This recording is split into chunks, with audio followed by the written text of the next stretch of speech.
All right, my recording has started. All right, great. Welcome, everyone. We're here to join Dan in his final defense of his dissertation. And with us today is Dan's committee. I'm Dr. Sandra Johnson.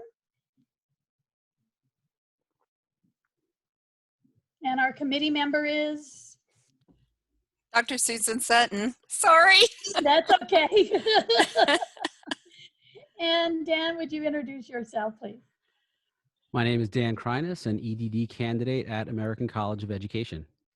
Great. Welcome, everyone. And with that, I'm going to turn it over to Dan. Dan, you're going to go through your presentation and tell us about your research and what you learned from your research. We'll be listening and taking notes, but we will not interrupt you until the end of your presentation when we'll have a question and answer session. Do you have any questions before you get started? No. All right, perfect. Well, we're going to mute ourselves and turn it totally over to you. Okay, well, thank you everybody for being here today and sharing in this moment with me.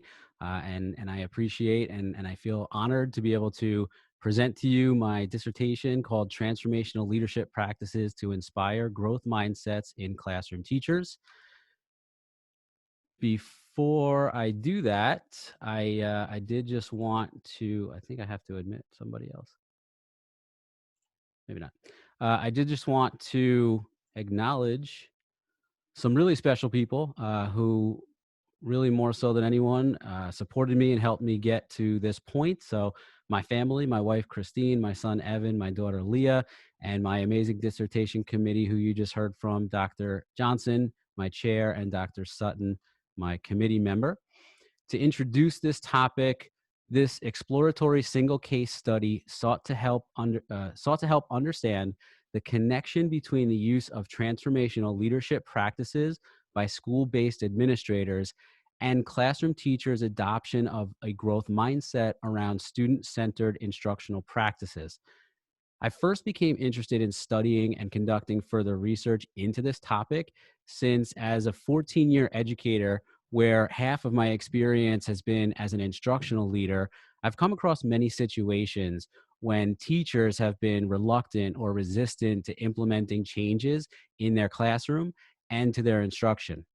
When I first became an instructional coach, I took an online course, which got me to learn more about growth and fixed mindsets and to think about understanding and conquering 4 different types of fixed mindsets in order to best coach teachers through change and professional growth.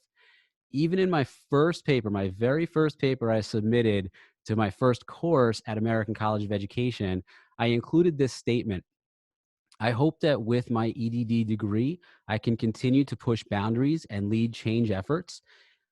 My studies so far have focused on instructional coaching, including promoting growth mindset in teachers and implementing strategies and techniques to increase student engagement. While I do not know yet how I will narrow my focus in my doctoral research, I am confident that I will find an aspect of one or all those topics and exhaust my time and resources on improving it for our schools and our teachers, but most importantly, for our students. In looking at who can be negatively impacted by resistant teachers, teachers themselves have admitted to experiencing situations where resistant or negative attitudes have hindered educational development. This can consequently negatively impact the students taught by the resistant teachers. Carol Dweck, whom I will discuss later as the scientist and researcher who created the term growth mindset, stated that in order to instruct modern students in ways which are relevant to their lives and are aligned to modern learning needs and technologies, teachers should be willing to embrace change. The problem that this study sought to address is teachers who possess a fixed mindset may possess a resistance to change, which prohibits the teachers from wanting to adopt innovative instructional practices. In an ideal school setting, both the school leaders and their teachers embrace constant change and are ready to adapt new instructional practices. But unfortunately, classroom teachers can resist. However, Teachers who have a growth mindset remain optimistic and are willing to take on new challenges. Therefore, school leaders may be able to play a key role in inspiring this growth mindset and a sense of optimism in classroom teachers. As I began to think about this potential responsibility that school administrators may have to inspire growth in teachers, I wondered about a link between transformational leadership and growth mindset. Throughout the dissertation process, I have not taken lightly my responsibility to contribute to the literature on related topics. Therefore, this study sought to make the following contributions to the literature and to the field of educational leadership. The purpose of this qualitative exploratory single case study was to explore how school-based administrators use transformational leadership practices to inspire a growth mindset in classroom teachers around student-centered instruction. The study was necessary to seek ways administrators can address fixed mindsets in classroom teachers, which may cause the teachers to resist school or district change efforts. The following 3 research questions guided the study. Research question 1, how are school-based administrators using transformational leadership practices to inspire a growth mindset in classroom teachers? Research question 2, how are school-based administrators' transformational leadership practices affecting classroom teachers' growth mindset focused on increasing student-centered instruction? And research question 3, how do school-based administrators choose which transformational leadership practices to use to inspire a growth mindset in classroom teachers around student-centered instruction?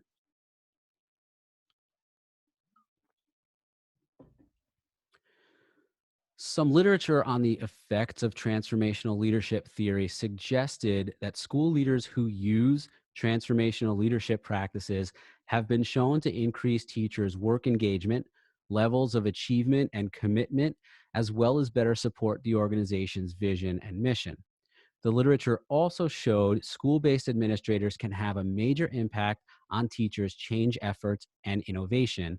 However, a gap in the literature existed since the literature on transformational leadership and growth mindset had not concluded whether or not leadership practices can motivate or inspire teachers to adopt a growth mindset. As a theoretical framework, 2 different independent theories shaped this study. The first is transformational leadership theory, which was theorized by James McGregor Burns in 1978 as a leadership style where a leader inspires followers to identify areas for change and create a vision to guide the change. The leader executes the change in collaboration with committed members of the organization. The theory framed how school leaders choose whether or not to implement practices which may inspire growth in classroom teachers. Additionally, through 4 components or the 4 I's of transformational leadership, the theory frames which areas leaders concentrate on most to provide a more collaborative approach to school improvement. The 4 I's, which are shown in figure 1, served as the conceptual framework for this study and the data analysis that resulted from the study. The second theory is growth mindset theory. Growth mindset theory is characterized by the belief that individuals can continuously learn and grow through practice and over time. This belief is known as a growth mindset. The term fixed mindset also spawned from Carol Dweck's growth mindset theory. A fixed mindset is both the opposite of and the absence of a growth mindset. Individuals who possess a fixed mindset believe intelligence is fixed, that a person either can do something or cannot. Unlike people who possess a growth mindset, people who have a fixed mindset believe talents and abilities are innate and predetermined and cannot be developed over time. Furthermore, people with fixed mindsets believe if learning does not come naturally, new knowledge likely never will. Qualitative methods were used in this study, and an exploratory single case study was implemented as a research design. Purposive sampling was used to narrow down to a smaller focus group of secondary level school-based administrators. School-based administrators at the research site include principals, assistant principals, and site directors. To participate in the study, administrators needed to be employed by the district for at least 365 days and serve in a school-based administrative role. The district employs 21 such administrators across their 8 secondary schools. There were 8 total participants in this study, resulting in a 38% participation rate. Table 1 shows participant information, including total experience in education, experience in their current administrative position, their title, and which rounds of the study each participant participated in. The range in total experience in education was from 8 years to 36 years, and experience in the current administrative position ranged from one participant being in their first year in the position to as many as 12 years in the position. Instruments used during the study included a survey, which was the multi-factor leadership questionnaire, semi-structured interviews in which I acted as the sole interviewer, and direct observations in which I acted as a complete observer. And I just wanted to note that potential participants were only deemed eligible to participate in the interviews and observations if the participant's total score on the survey and the 4 factors related to transformational leadership equaled 60 or higher. The rationale for that was that based on a score of 3, which equaled fairly often on each of the multi-factor leadership questionnaire, each of the statements in factors 1 through 4, then a total score of 60 or higher means that a potential participant in the study uses transformational practices at least fairly often. Manual coding was conducted for both interview transcriptions and observation field notes. 2 cycles of coding were implemented. In the first cycle, in vivo coding was used to link participants' words and phrases to specific terms associated with transformational leadership theory. The second coding cycle involved pattern coding to identify and describe themes which emerged from the codes that were generated during the in vivo coding. Coding the data collected from interview transcriptions and the observation field notes helped to answer the 3 research questions. Themes derived from the coding were designed to lead to inferences to be made regarding which of the 4 I's of transformational leadership that participants tend to use to inspire a growth mindset in classroom teachers around student-centered instruction. Then a coding scheme for thematic pattern analysis was designed to categorize the in vivo codes by each of the 4 aspects of transformational leadership. And I'll show that in a few minutes. Semi-structured interviews and direct observations produced codes which were analyzed for common themes. Themes were developed based on the frequency of codes which came from participants' responses to the interview questions and observation field notes. The major themes were aligned to each research question. Overall, 12 major themes emerged.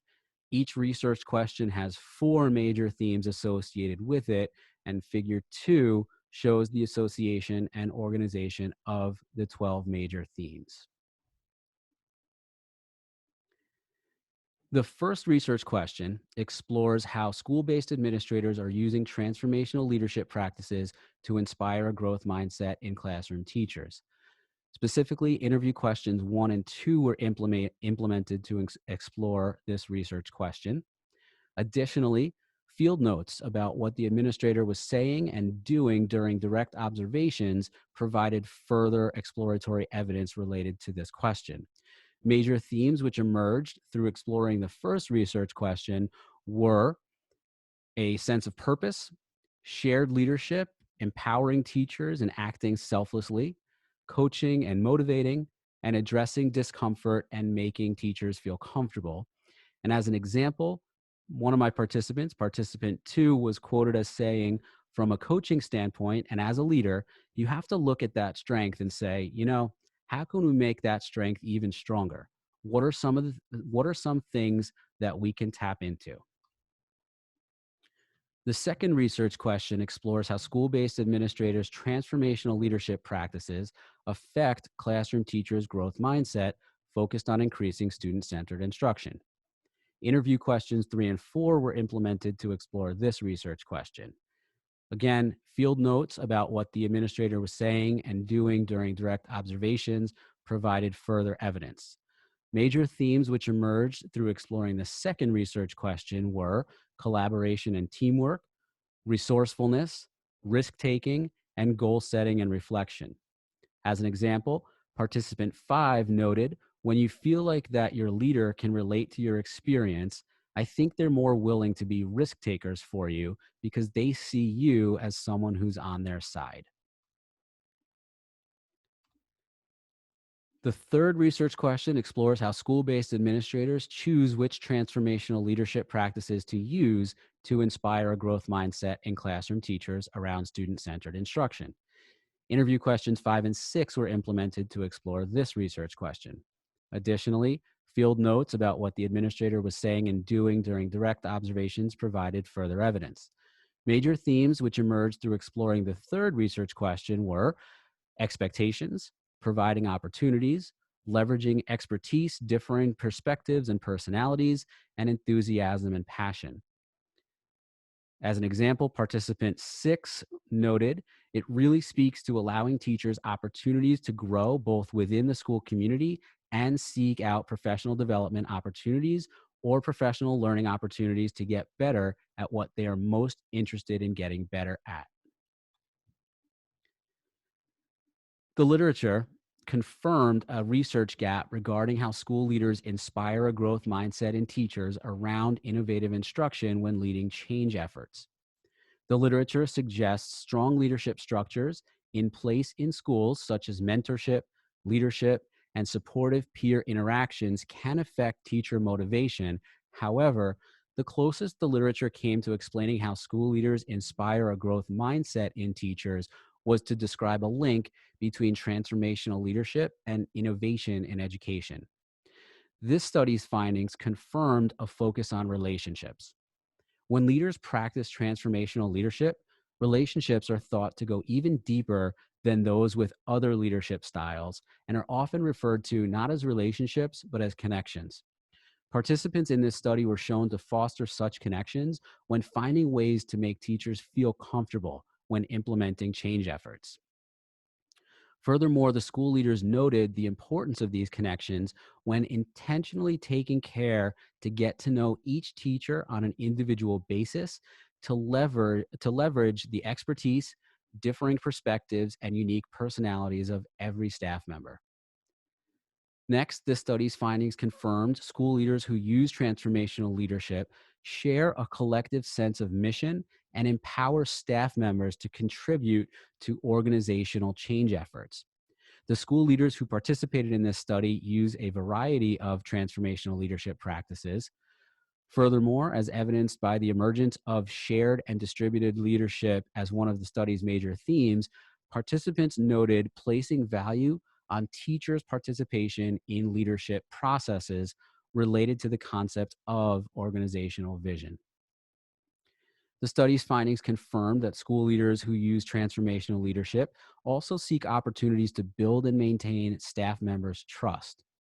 When leadership processes are shared between leaders and followers, the literature indicates higher levels of organizational trust. Among the key findings and themes which emerged from the research collected in this study, participants showed trust to be an underlying theme as school leaders were observed spending a significant amount of time collaborating with teachers. This was noted when the leaders mentioned individually involving teachers in organizational leadership and was evidenced through observations when leaders held staff meetings and trainings to solicit input from teachers and other staff. Finally, this study's key findings extended knowledge about the connection between transformational leadership and growth mindset. The data that I collected in this study revealed that school leaders act selflessly by using a system of shared or distributed leadership to empower teachers. Additionally, the school leaders noted the importance of instilling a collective sense of purpose and addressing discomfort and making teachers feel comfortable to establish a culture of risk-taking through goal setting and reflection. Finally, both the interviews and the observations revealed that school leaders use coaching and mentoring to motivate teachers to seek opportunities for collaboration and teamwork, and to be resourceful when looking to provide innovative classroom instruction. To look into how each of the 12 major themes aligned with the 4 I's of transformational leadership, I created a coding scheme for thematic pattern analysis. Each theme was then correlated to each of the 4 components of transformational leadership. Interestingly, as a standalone transformational leadership practice, the first of the 4 I's, idealized influence, did not emerge out of the themes derived from the key findings. However, it could be considered a part of themes such as leveraging expertise, differing perspectives, and unique personalities of teachers, and also inspiring a culture of risk taking. Furthermore, school leaders used idealized influence when setting high expectations for teachers and encouraging the teachers to do the same in their classrooms and for their students. Next, inspirational motivation emerged in 4 cases out of the themes. One theme embodying this component, which speaks to a school leader's ability to inspire enthusiasm and excitement and create confidence in followers, is providing a sense of purpose to solicit buy-in from teachers. Additionally, leaders seek opportunities to coach teachers through the evaluation process and other instructional leadership endeavors to motivate teachers and instill enthusiasm and passion in teachers.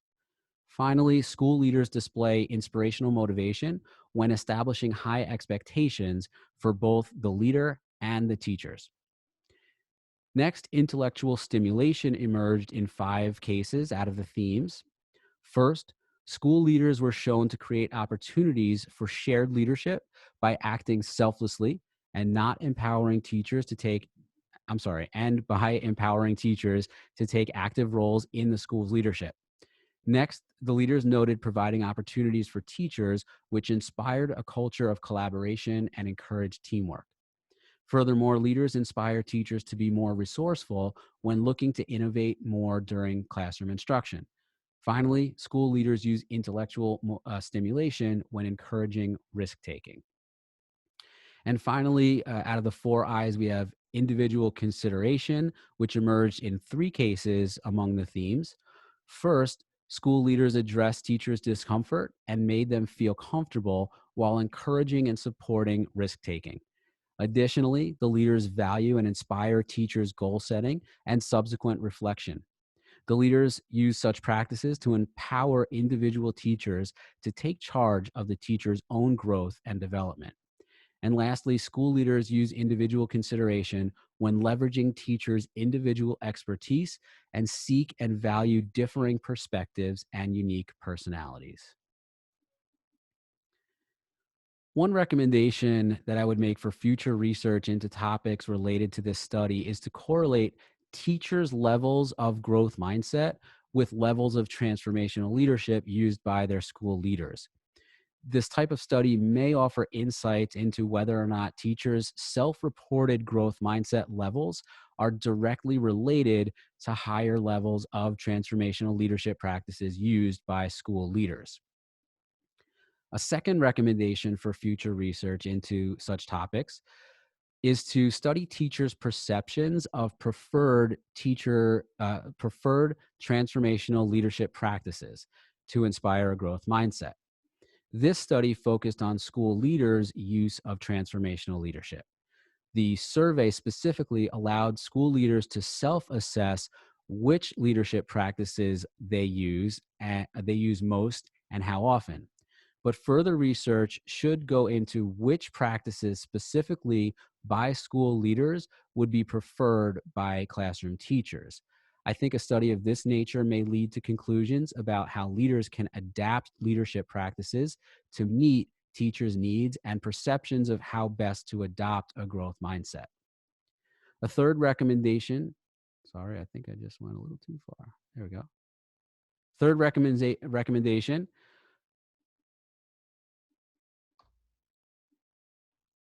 now I got it. Third recommendation would be to do future research and conduct a study which seeks to determine the extent to which teachers' mindsets shift from fixed to growth when certain transformational leadership practices are implemented by school leaders.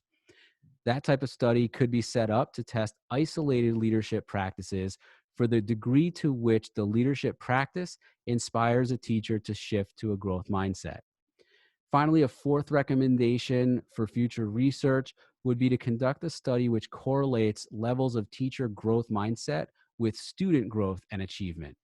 Since the end goal of many educational initiatives is high levels of student performance, such a study may provide evidence which explains whether or not the level of growth mindset in teachers can positively impact student achievement. Such a study may lead to conclusions about how leaders address teachers' mindsets to inspire positive change in student growth and achievement. One recommendation for changes in policy and practice would be for school districts to ask school leaders to identify a preferred leadership style, or at least a leadership style the school leaders use most often. This study's findings confirmed school leaders intentionally use transformational leadership practices when attempting to shift teachers' mindsets toward a growth mindset. If the school or district wishes to implement new initiatives or other organizational change efforts, information about school leaders' leadership styles could be beneficial. If a leader is found to be using many transformational leadership practices already, preparedness is likely to be higher than a leader who is not. Furthermore, a leader who is already using transformational leadership practices should have an easier time recruiting teachers to help lead the organization through times of change. Another recommendation for changes in policy and practice is for school districts to provide or purchase professional development for school leaders to identify teachers' fixed mindsets and potential resistance to change, causes of resistance, and leadership practices to inspire a growth mindset. Participants in this study revealed multiple times during the data collection process that inspiring teachers to change is difficult and should be taken slowly.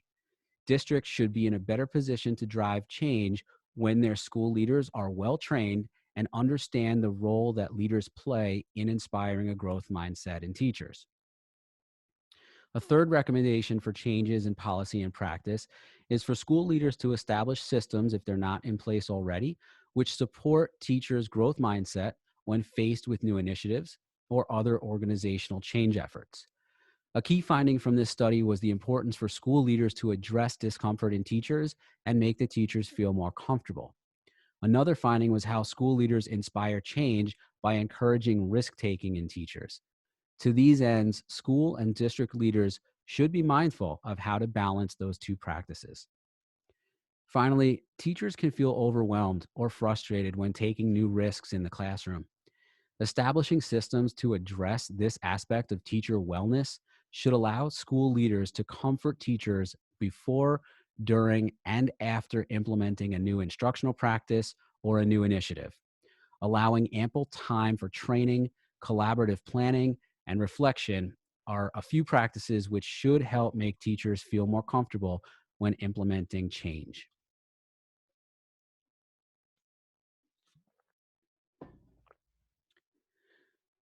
The findings and conclusions drawn from the research in this study could have implications for school leaders, such as principals, assistant and vice principals, or other instructional leaders. As an instructional coach myself, I've reflected on the ways I have been personally and professionally affected by the findings in this study. The reflections were even prominent in my dissertation as I discussed possible implications for school leaders and for classroom teachers. First, the study's findings can benefit leaders like me by encouraging leaders to consider teachers' mindsets and how the mindsets affect the teacher's level of resistance or lack thereof to change. Understanding the teacher's mindset should allow the leader to choose to implement any or all of the leadership practices which emerged as themes in this study to help shift a teacher's mindset toward change. The study could benefit school leaders like me by examining how to address teacher resistance when launching and implementing change efforts. As previously stated, participants in this study revealed multiple times during data collection that inspiring teachers to change is difficult and should be taken slowly. This study could provide school leaders with tools to combat teacher resistance, which should make change efforts and other improvement efforts easier to launch and implement. The transformational leadership practices which emerged throughout the study should allow school leaders to solicit teacher buy-in by empowering the teachers. Lastly, this study may benefit school leaders like me by providing ways for leaders to share and distribute their leadership with teacher leaders. One of the key themes which emerged from the findings in the study was how leaders who use transformational leadership practices share and distribute leadership with teachers and other staff. This style of leadership could not only empower teachers, inspire growth mindsets, and help lead change efforts, but it may additionally lessen the stresses and burdens placed on school leaders.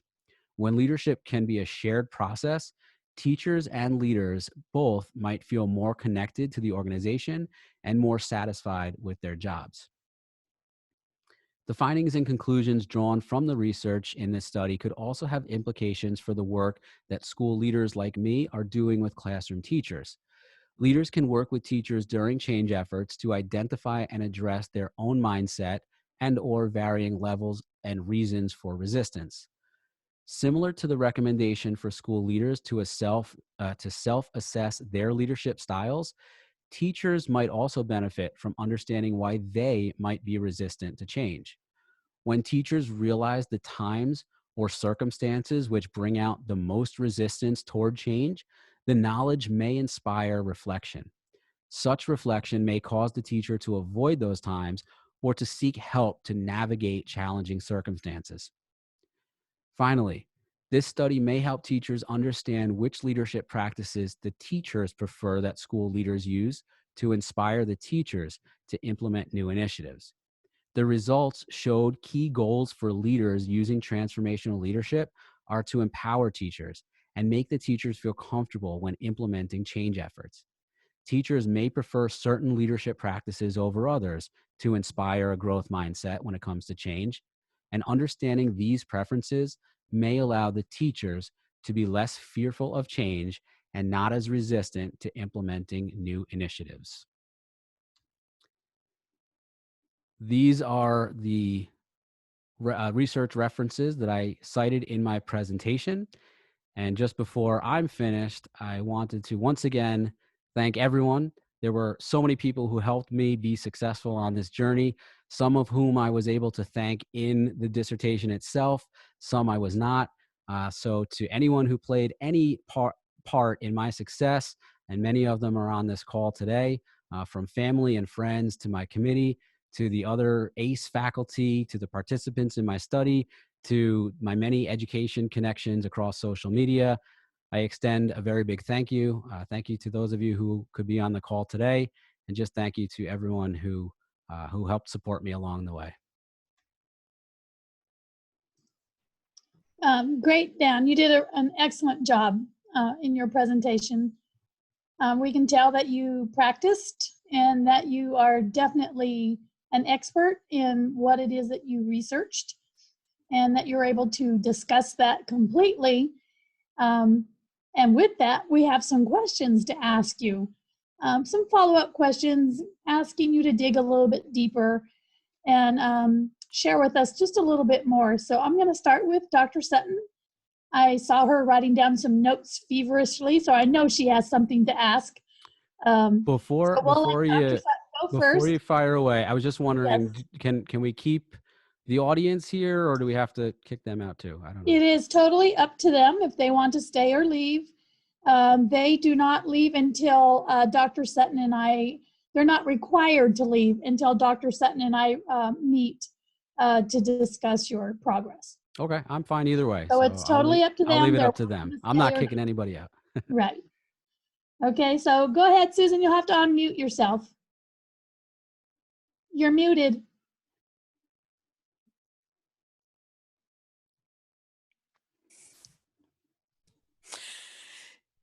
So, Dan, I want you to think about the most important contribution your study can make to your profession. And then I have a couple of questions I want you to answer. Just as you were talking about, you made a lot of recommendations for policy change. And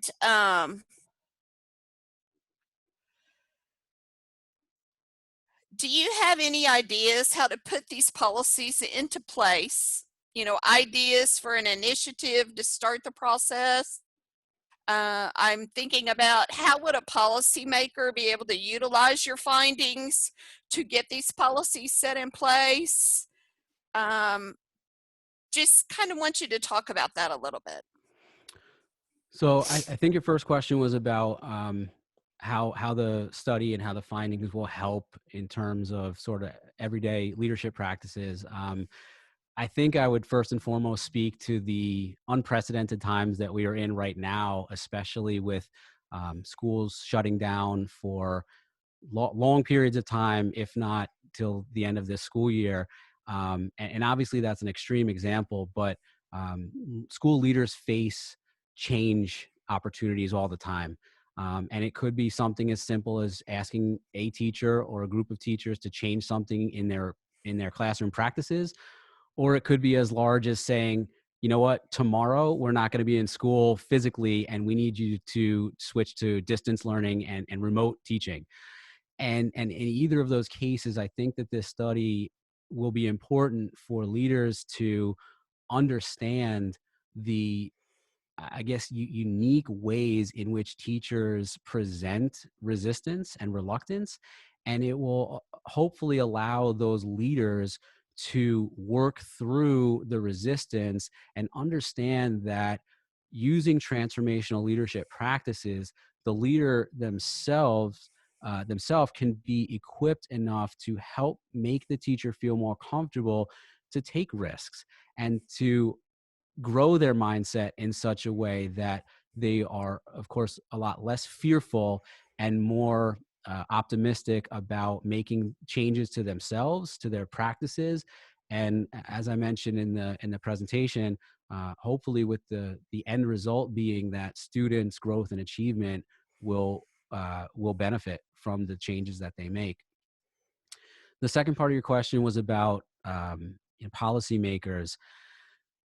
You know, on a personal level, but of course, out of the research that I did, came this notion of that change is difficult and takes some time.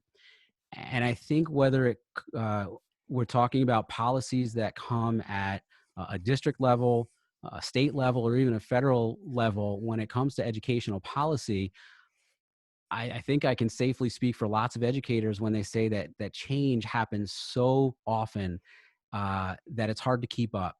And I think that classroom teachers feel like they need to change all the time and so quickly. And I also think that there are leaders out there who may not be using transformational leadership practices, who push change in such a way where they put extra pressure on teachers. And so I think that our policy makers at district levels and even beyond, it would benefit them to be mindful of the fact that,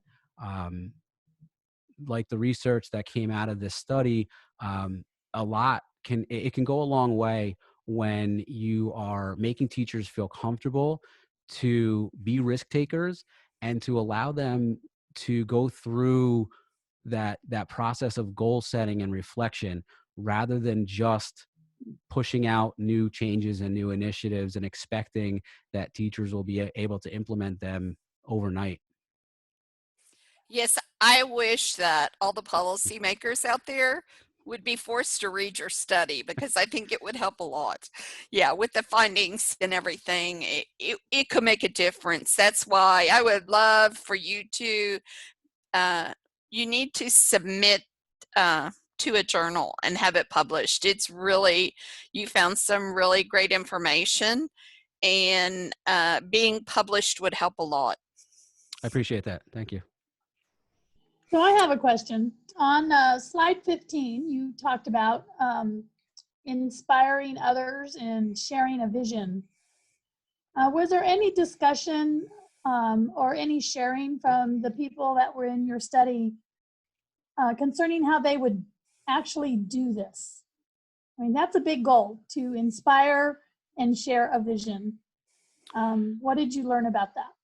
Um, well, I'll talk about two observations that I made in my study in particular. One was that I observed one of the school administrators in actually it was an interview that I did with the participant in which he spoke a lot about the school changing to a new model of instruction, going from what is now just a sixth, seventh, and eighth grade middle school to a kindergarten through eighth grade STEAM school, and how he is very cognizant of bringing together what he considers the leadership team at the school, including um, like team leaders and coaches and other instructional leaders together to, instead of the administrators themselves saying, here's what we're doing,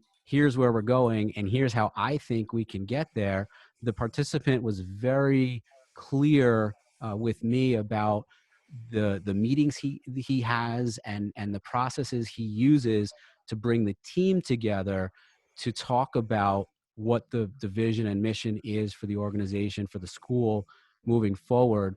Another observation that I was fortunate enough to make in this study was observing another school administrator bringing her team together. It was actually a full faculty meeting, and they went through their own goal setting and reflection process and did it as a gallery walk. And it wasn't what was really unique, and what I really appreciated about the opportunity was that it was, yes, it was individual teachers going through their own kind of journey, but it was also a way to bring everyone together. And as I talked about in the study, and as the findings, as I was able to gather out of the findings, that's what transformational leadership is.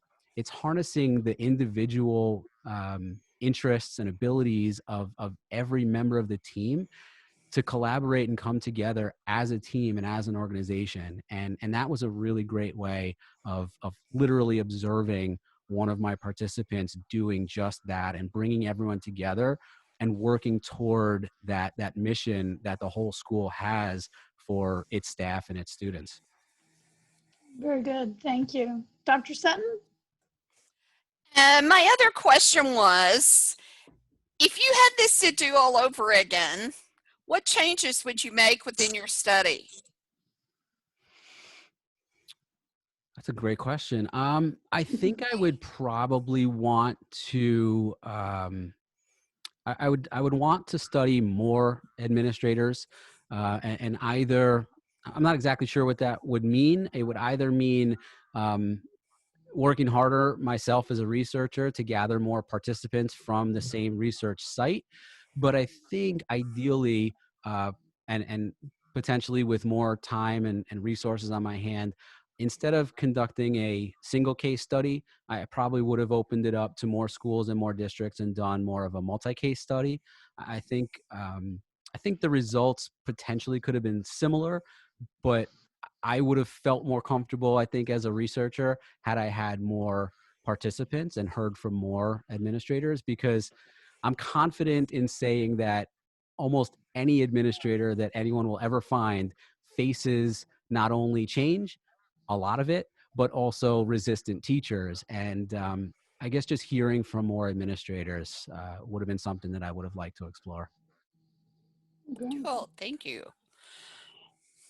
So I have a follow-up question. Since you just said all of that, what's the bottom line for you? What does this mean for you? What are the implications to you in your future endeavors and your future profession?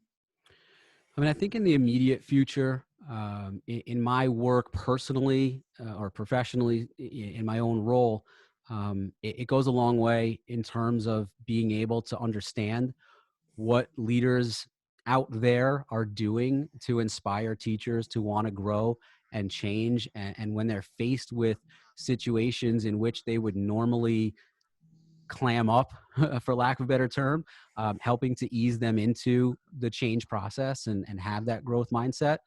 But I think moving forward, for me, potentially, like Dr. Sutton alluded to, maybe getting my work published, but at the very least, helping other school leaders understand how to do that, how to help teachers through the change process, and how to work through, one of the studies that was pretty prominent in my dissertation, but I just couldn't really make it any more prominent, was a study that was done by a researcher named Snyder on resistance to change.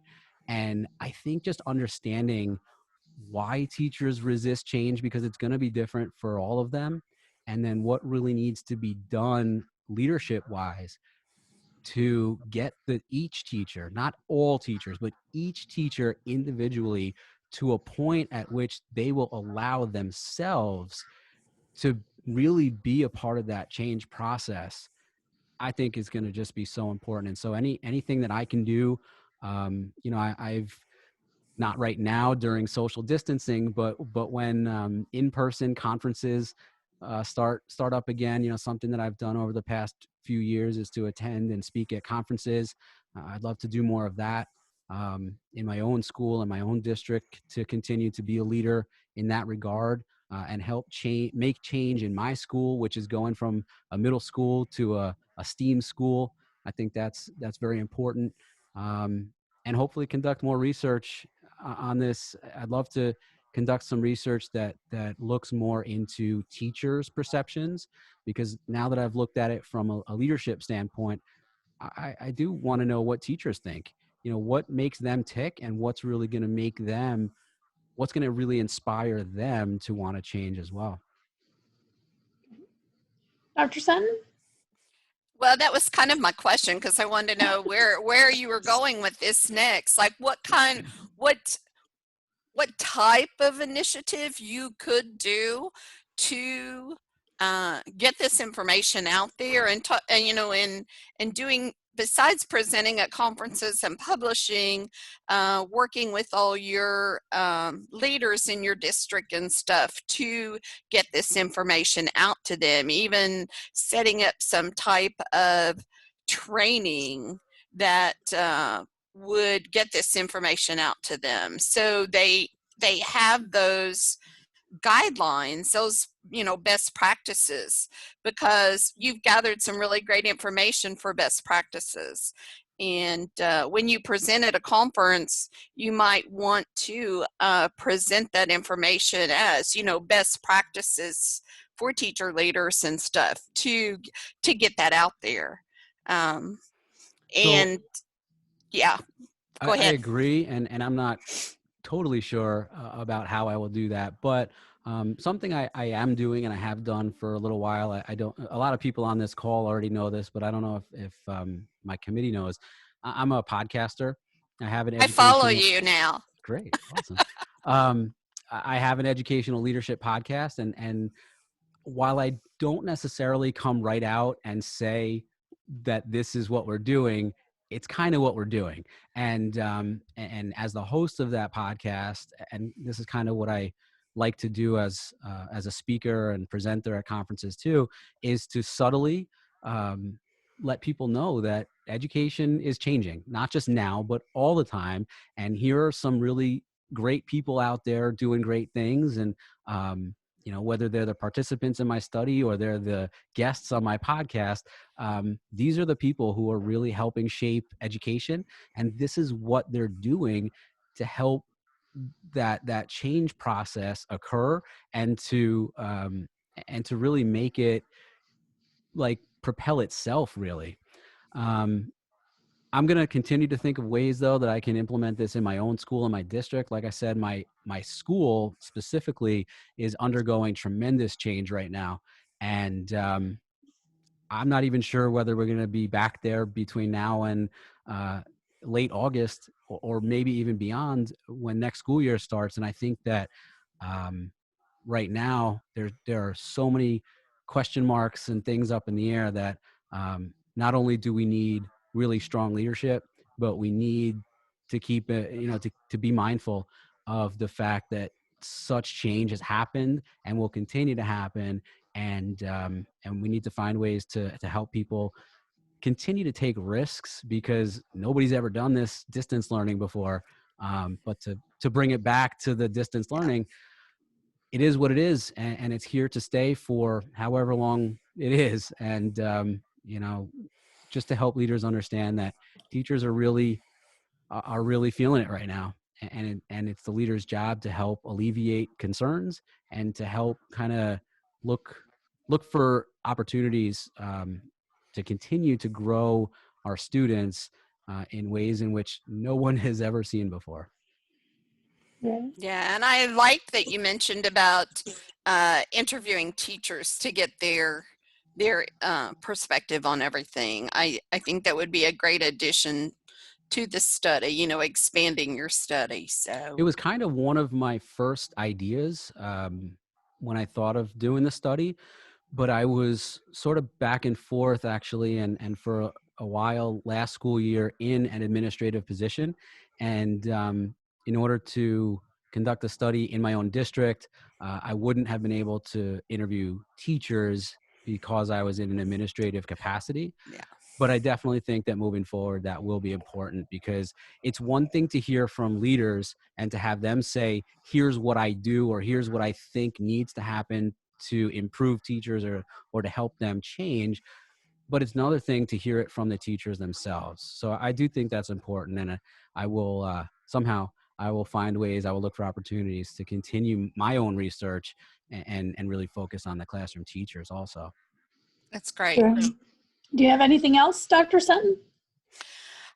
Well, just one last thing. Being we have all these other people sitting in here, what advice would you give a student who's just starting the dissertation process? All right, I'm going to give two pieces of advice, because one I think is fairly obvious, and maybe it's not, I don't know, but and I do have I have at least two people who I know are watching right now who are somewhere in the dissertation process. So here's my advice. Absolutely find a topic that you are super passionate about and interested in. And along with that, this is like my 1A, everything, almost everything, or at least any opportunity you can during your studies, during assignments that you have, papers you need to write, try and bring in something related to that topic. It will make the dissertation process much easier. And then as far as the actual dissertation process goes, and again, I have a couple of people on here who have already completed the process, so I'm guessing that they will back me up here. Understand that there will be hoops to jump through, hurdles to jump over, lots of, dotting your I's and crossing your T's, and just so, I guess, just roll with it. Understand that there are bumps along the road. Even today, defending the dissertation isn't necessarily the end of the road for me. There are still a few more hoops that I need to jump through, and it is what it is. And so I think that it's just a unique process that can actually be, for all intents and purposes, it can actually be a lot of fun if you're really studying something that you're passionate about and interested in, and if you understand that you're gonna have to deal with bumps along the way. Great. Thank Anything you. else? So you kind of alluded to this in your answer, but what made you even think about this topic to start with?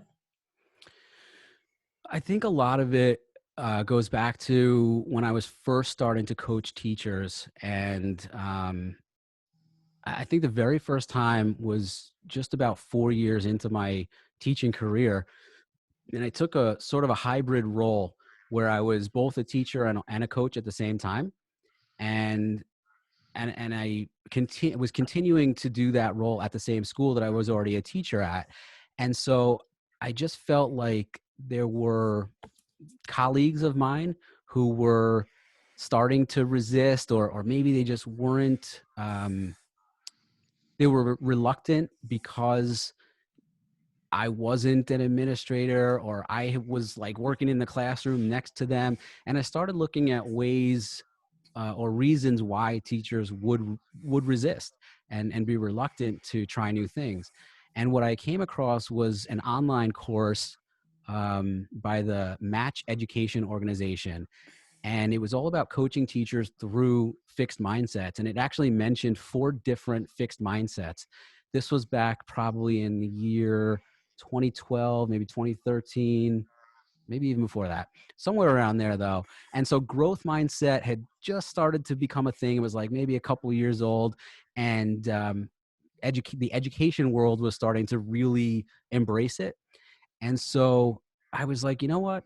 To me, that makes a lot of sense. And that way, when I took my first full-time instructional coaching role, and now I was having to coach teachers in all different subject areas, and that was my full-time role in the school, I said, I need to really learn even more about how to actually get these teachers to change, because coincidentally or not, that was the first year that my school had a one-to-one laptop or Chromebook initiative, and teachers were going to really be expected to ramp up their technology use and the levels of student engagement, and just a lot of changes that teachers were going to be asked to do.